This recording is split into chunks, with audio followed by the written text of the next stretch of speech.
Dissecting the Los Angeles Lakers 2020 NBA team from league history.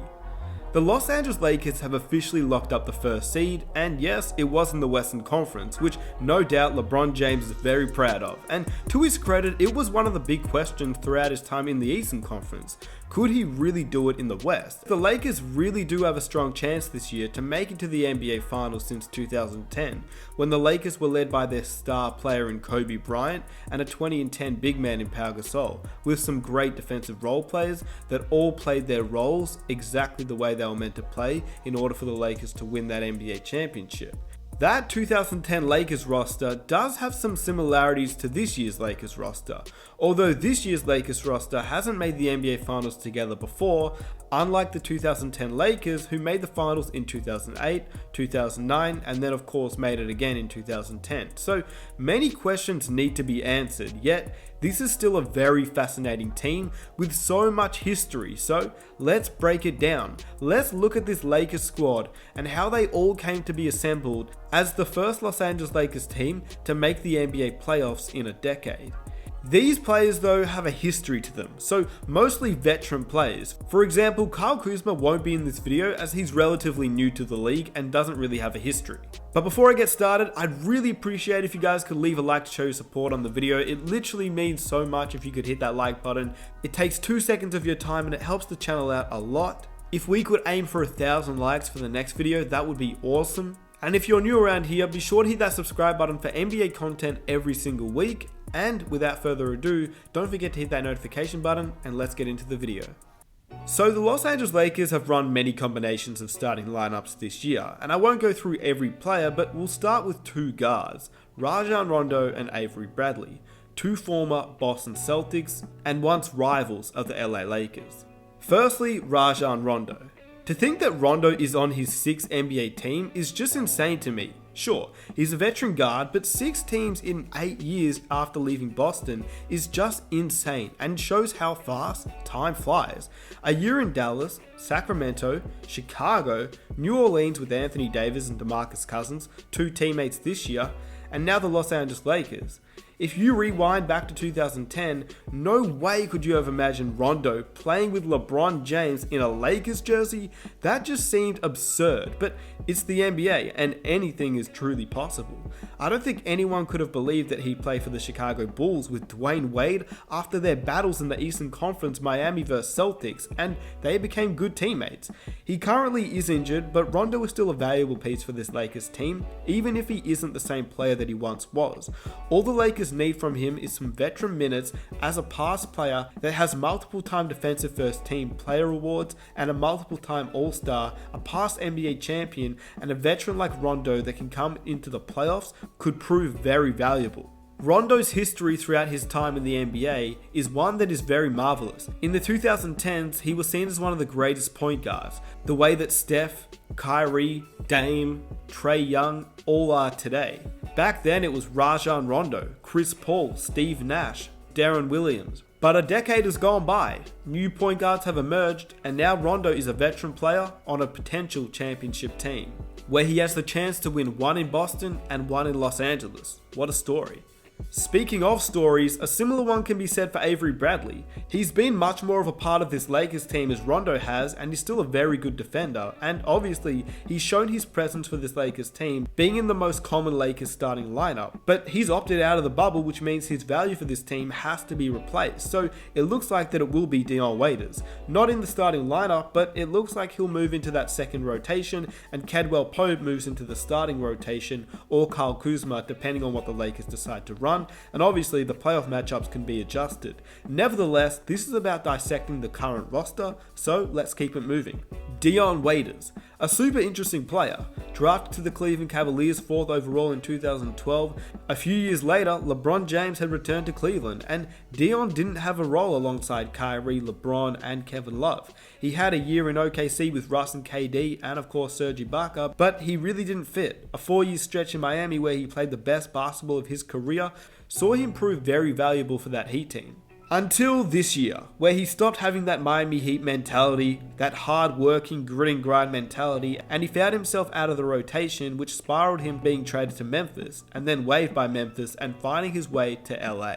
And what's crazy is the man that officially took Dion Waiters' starting role in 2014 with the Cleveland Cavaliers in J.R. Smith now plays alongside Dion Waiters, and we know his story. The Denver Nuggets, the New York Knicks, one of the greatest 6 men in NBA history. Then he played in Cleveland, won an NBA championship as a huge role player and a clutch shooter. Now he's part of an LA Lakers team with a similar role, but only if needed. J.R. Smith is the type of player that can light up the floor at any moment, and he can win a playoff game off of his own hot hand. Shooters never forget how to shoot. Just ask Ray Allen. Bang! Back up top, Smith from way outside. Bang! Another shooting guard with rich history is Danny Green. Last season, Danny Green made it to the NBA Finals and won an NBA championship with Toronto. In 2014, he won a ring with the San Antonio Spurs and defeated LeBron James, the man that he was once teammates with in 2009 when he first entered the league as the 46th overall pick of the 2009 NBA draft. LeBron and Danny Green's history goes way back from 2009 as teammates to rivals in San Antonio and then back to being teammates this season. But Danny Green's history is far better than what people give him credit for. After he played 20 games in his rookie year with the Cleveland Cavaliers, the team actually waived Danny Green at the beginning of the next season. He was then picked up by the San Antonio Spurs in 2010, and then he was waived 6 days later. He played in the D-League, signed again by the San Antonio Spurs in 2011, and then he went back down to the D-League. Then he signed a 1-year contract with KK Olympia, which included an NBA out-clause option when he entered the 2011 NBA lockout. Then he returned to the San Antonio Spurs after the lockout ended, and the rest is history.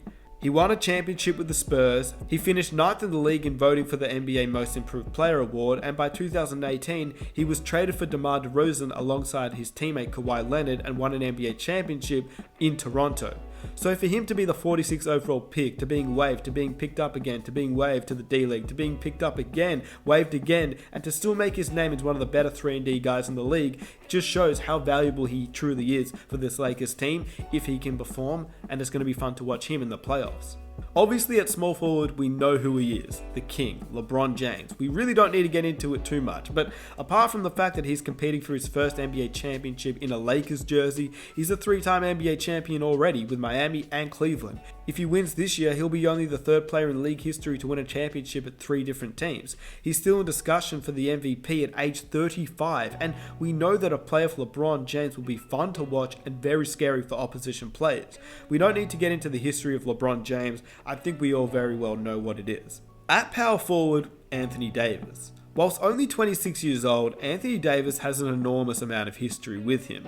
He was drafted 8 years ago in 2012 to the New Orleans Hornets, and it seems like yesterday he was the 1st overall pick, but he actually played with LeBron James even before being a part of the New Orleans Hornets. As we all know, he would go on to be the greatest power forward in the game for many years before being a part of the Lakers season, but it was his time in the Olympics that got him started with NBA basketball. He played alongside great teammates in the 2012 Olympics, and LeBron James was one of those teammates. But this year, it's his first real chance at a championship, and the duo of LeBron James and Anthony Davis will be incredible to watch in these playoffs, and potentially in Davis's first Western Conference Finals, and potentially NBA Finals appearances. And at power forward off the bench, another veteran player in Markieff Morris. Whilst it can be stated that the Clippers got the better Morris, Markieff has still been a serviceable player for many years throughout his time in the NBA. A 13th overall pick in 2011, Morris has been a part of the Phoenix Suns, Washington Wizards, Oklahoma City Thunder, Detroit Pistons, and now a part of the Los Angeles Lakers. And whilst he's never been a top 3 option, he's always been a serviceable 4th or 5th option for a team. A 10-point and 6-rebound player with some solid defense, he's a good guy to have on your team. He shows heart, aggression, and it's always nice having a player that does that. He's a good leader for the Lakers, who probably won't need him or use him, but provides the Lakers with options if Davis, LeBron, or Kuzma gets injured, tired, or in foul trouble. And lastly, there are 2 centers, and this is what I'm excited to talk about. Number 1, the first center, JaVale McGee. A player on his 6th NBA team, and someone who really turned his career around, from being a Shaqtin'-a-Fool joking sort of uncoordinated big man to a player who plays a huge role on a Lakers team defensively and was also part of the pivotal championships in Golden State. He seemingly turned out to be a player who plays his role for a team and plays it very well. Enter the paint and you will be sent back. And offensively, he provides solid screens, putback, and second chance opportunities, exactly what you want out of a 7-footer, along alongside Davis, LeBron, Kuzma, and Danny Green. And of course, Dwight Howard, probably the most important player outside of LeBron James and Anthony Davis for this Los Angeles Lakers team. A man with so much history. Like Rondo, Dwight Howard was a huge part of the NBA in the 2010s, an incredible MVP candidate, an NBA Finals player who defeated LeBron James in the Eastern Conference Finals and then had to match up against the Black Mamba himself to lose in the 2009 NBA Finals. Dwight Howard's resume speaks for itself. An 8-time All-Star, a 3-time Defensive Player of the Year. Yet, just like Carmelo Anthony, another superstar of the 2010s, he struggled to find a home. He was washed, they said. A cancer in the locker room, they said. He didn't care enough, and surely he won't return to LA after a disaster in 2013 with Kobe Bryant, Steve Nash, and Pau Gasol, but yet he did, and he defied all the odds that were stacked against him. He became a fan favorite, and someone who's become a bright spot for this Lakers team, and a Hall of Famer that has put his ego aside to win a first NBA championship. Let's forget about the Hawks, Hornets, Wizards, and even his time in 2012 with the Lakers. And let's forget about the time he was waived by Memphis. What he's been able to do this year alone in LA to turn his career around is just extraordinary. So could you imagine at the start of the year saying J.R. Smith, Dion Waiters, Dwight Howard, and Markieff Morris, all players who were at some point this year waived, all have the potential to win an NBA championship and actually play some level of a role? Like, Dwight Howard absolutely turned his career around, and Lakers fans' hatred towards him has switched. JaVale McGee turned from a Shaq and a fool to a strong defensive center that teams don't want to enter the paint freely, with Davis in there as well. J.R. Smith has a chance for revenge after his mishap in the 2018 NBA Finals.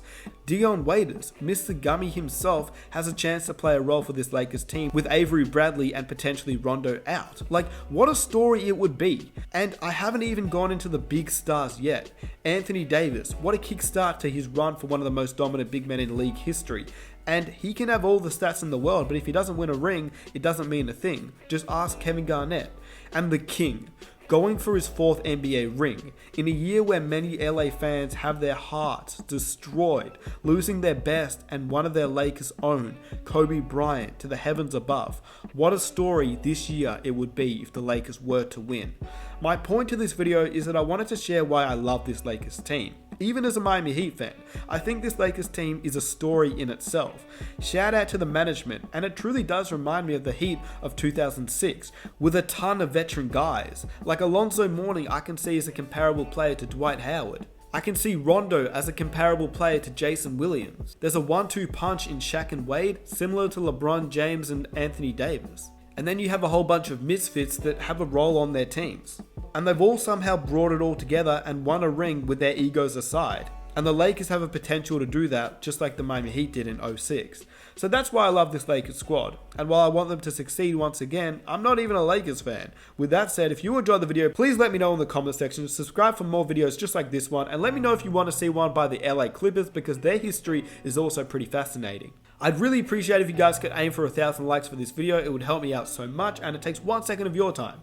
If you enjoy the video, be sure to check out some of my other videos, and I'll catch you in my next one. I am out. Peace.